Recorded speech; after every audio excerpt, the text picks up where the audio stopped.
श्री कृष्ण चैतन्य महाप्रभु जी की विहार भूमि बंगाल में अत्याचार और अधर्म का अंत हुआ, हिंदुत्व की विजय हुई, सनातन धर्म की विजय हुई। तो समस्त सनातनियों को आज बंगाल में सनातन धर्म के विजय की बहुत बहुत बधाई है, बधाई है, बधाई है, बधाई है, बधाई है, बधाई है।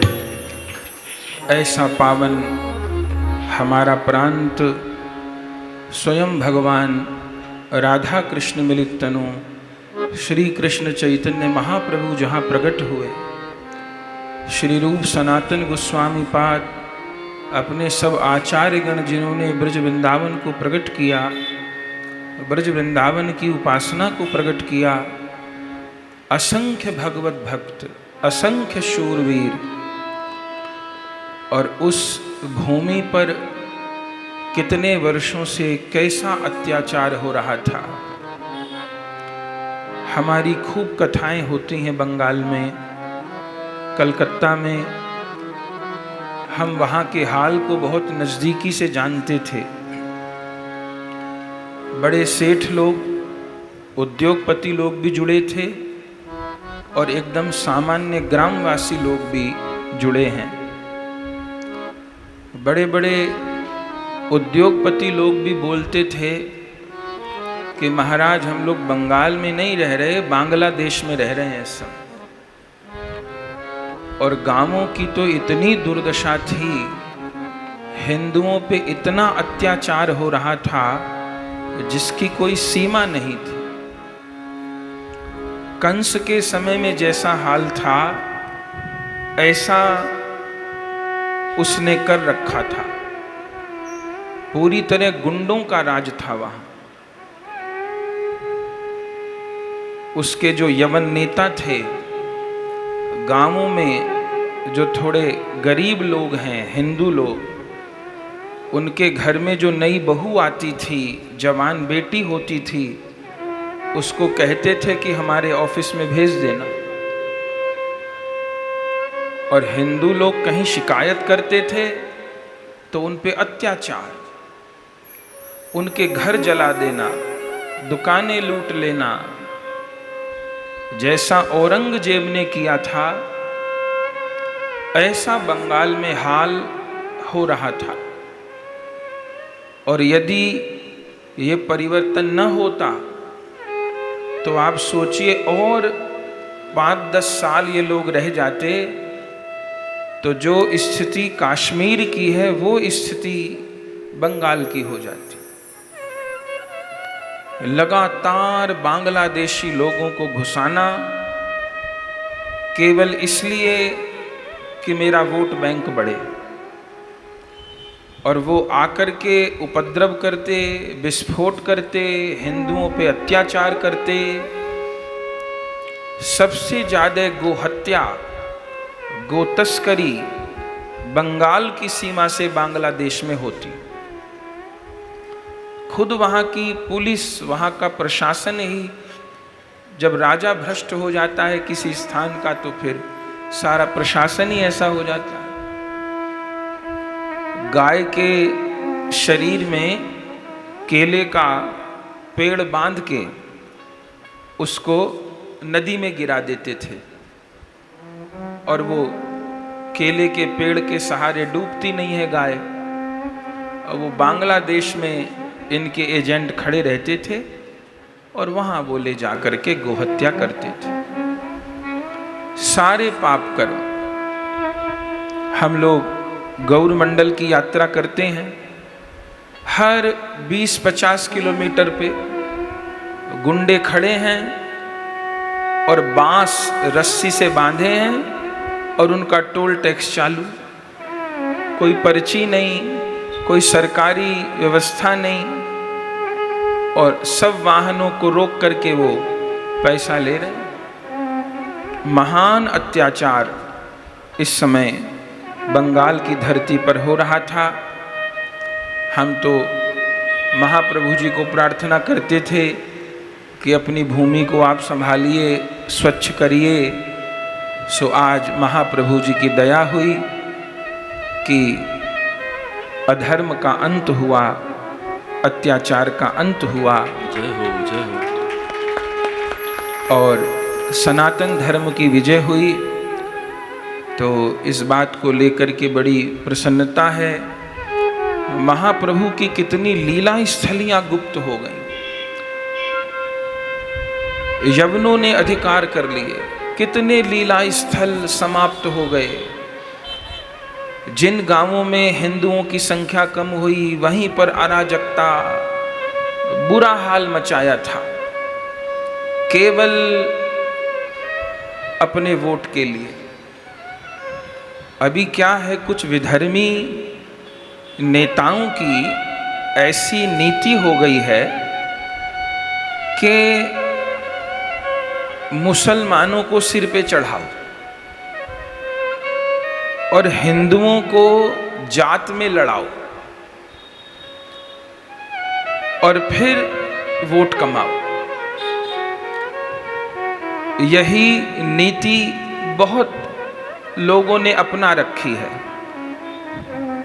उनको एकजुट होकर मुस्लिम समाज वोट देता है और हिंदुओं का एक बड़ा हिस्सा वो जाति बिरादरी के नाम पे तोड़ लेते हैं और फिर अपनी सरकार बना लेते हैं, फिर शोषण करते हैं। हजारों करोड़ रुपया ये पूर्व की बंगाल की सरकार मदरसों को देती थी, मौलवियों को देती थी, जो मदरसे आतंकवादी पैदा करते थे। ये महा विनाश अत्याचार मचाया हुआ था और करोड़ों रोहिंग्या बांग्लादेशी अवैध रूप से, ये तो SIR हुआ तो 70 लाख 80 लाख की 1 करोड़ वोट कम हो गई, जिसमें कि कितने लोग तो ऐसे थे जो मर ही चुके थे और फर्जी वोट ये लोग डालते थे। इस बार वो छटनी हुई और हिंदुत्व का जागरण हुआ और यह विजय प्राप्त हुई। हम लोग राजनीतिक नहीं हैं, लेकिन इस भारत माता के बेटे तो हैं। इसी मिट्टी में पैदा हुए हैं, इसी मिट्टी में मरना है। हम लोग नमक हराम थोड़ो हैं कि खाएं हिंदुस्तान का और गाएं पाकिस्तान का। हम लोग तो जहाँ की रोटी खाते हैं उसी देश का तो गुण गाएंगे। ये भारत भूमि तो हमारी माँ है।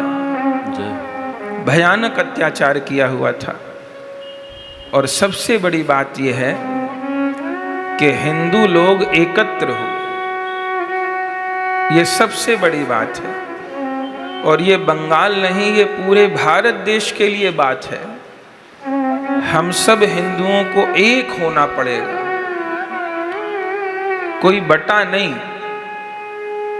अधिकतर हिंदू वोट एक मुश्त पड़ी, नहीं तो उन लोगों की संख्या तो जितनी बताई जाती है उससे बहुत ज्यादा है बंगाल में। ये तो भी जनसंख्या जब गिनती होगी तो पता चलेगा, बहुत संख्या हो गई है।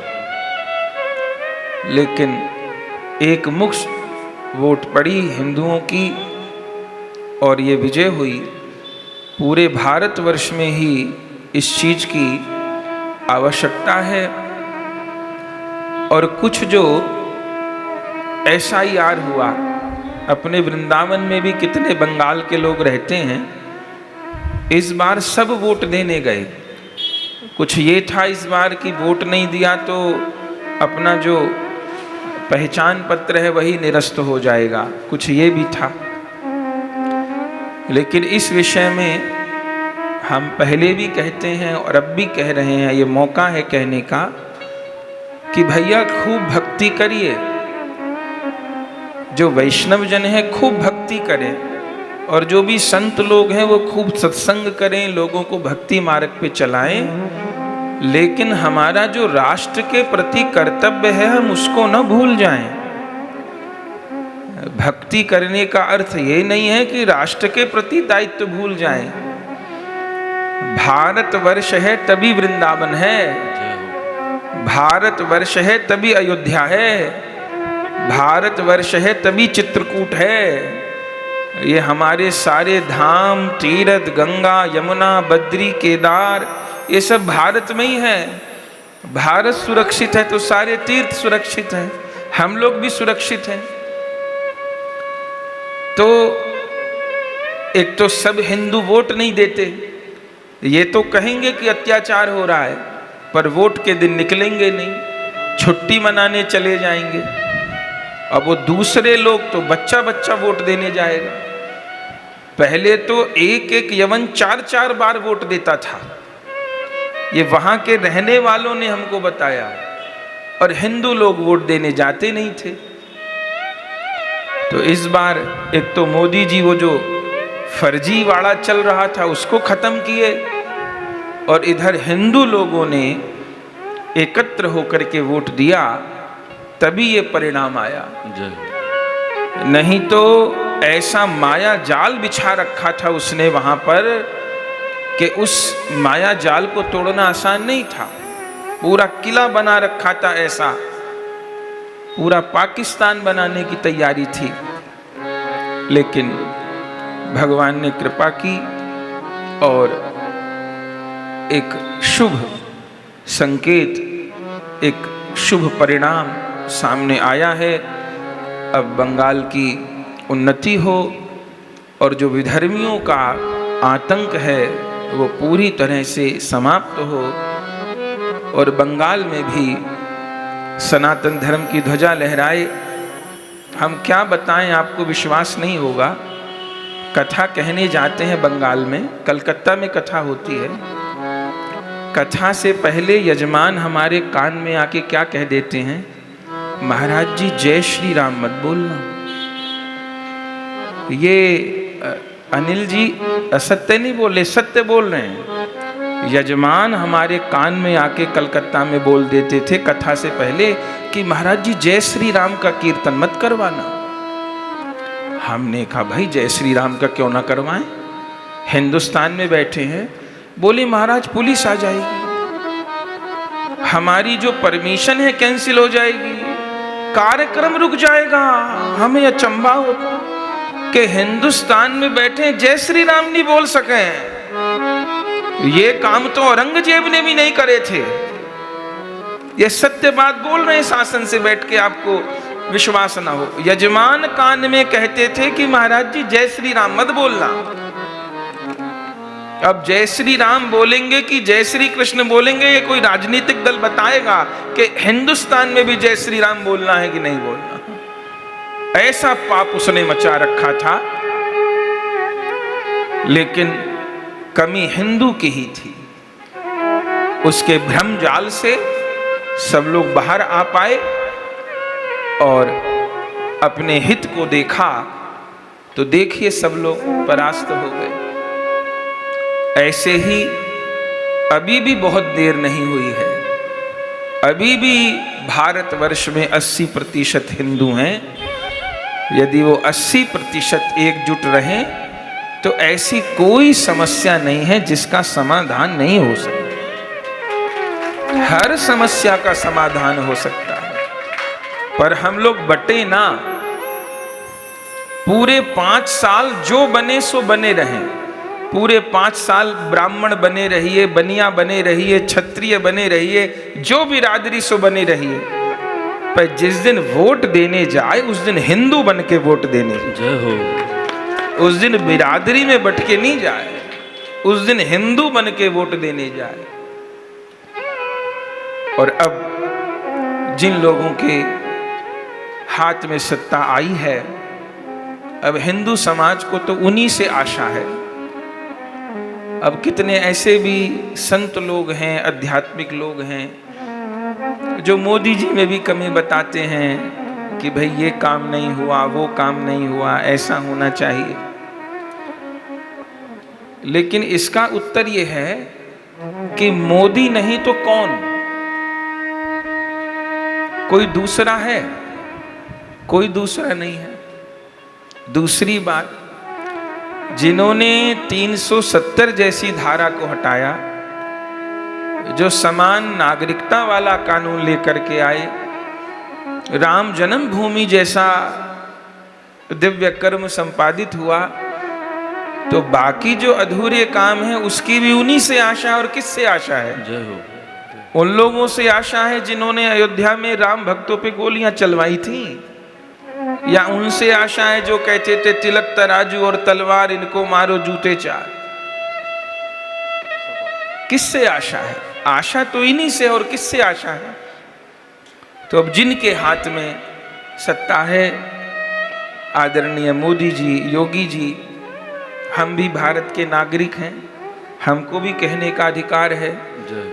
अभी जो सबसे जरूरी चीज है वो ये तो होगा ही, जो अवैध रूप से यमन लोग भारतवर्ष में घुसे हुए हैं जगह जगह, रोहिंग्या, बांग्लादेशी और कहां कहां के रूप में, उनको खदेड़ा जाए यहां से। आप सोचिए कि बंगाल में हिंदू विचारधारा की सरकार आने की संभावना बनी, तो बांग्लादेश की संसद में बैठे लोग, मंत्री, ये चिंता करने लग गए कि अब सवेरे बांग्लादेशी यहां आ जाएंगे लौट के, तो हम उनको करेंगे क्या? वहां तो खाने को रोटी नहीं, वो तो सब भारत माता को नोच नोच के खाना चाहते। तो कितना बड़ा षड्यंत्र होगा।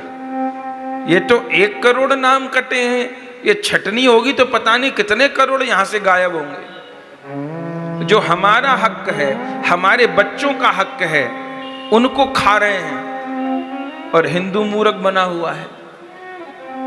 तो अभी जो एक बहुत जरूरी चीज है, अवश्य मोदी जी, योगी जी इस ओर ध्यान देंगे।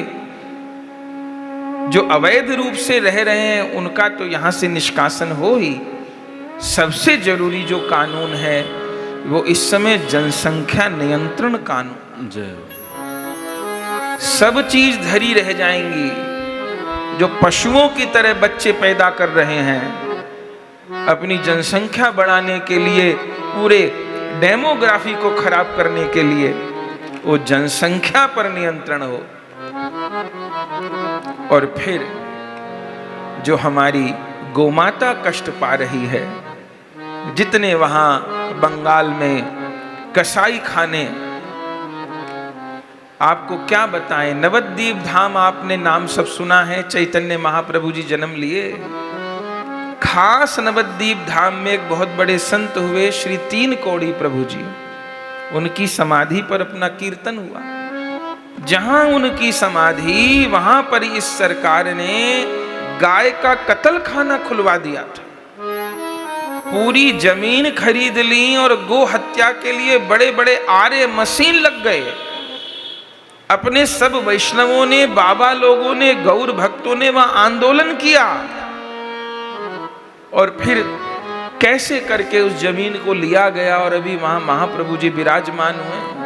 खास नवद्वीप धाम में जहां महाप्रभु कीर्तन की गंगा बहाए, वहां गाय का कत्ल खाना, कसाई खाना खोलने की पूरी तैयारी हो गई थी। मशीनें लग गई थी गाय को काटने की। यह अत्याचार हो रहा था।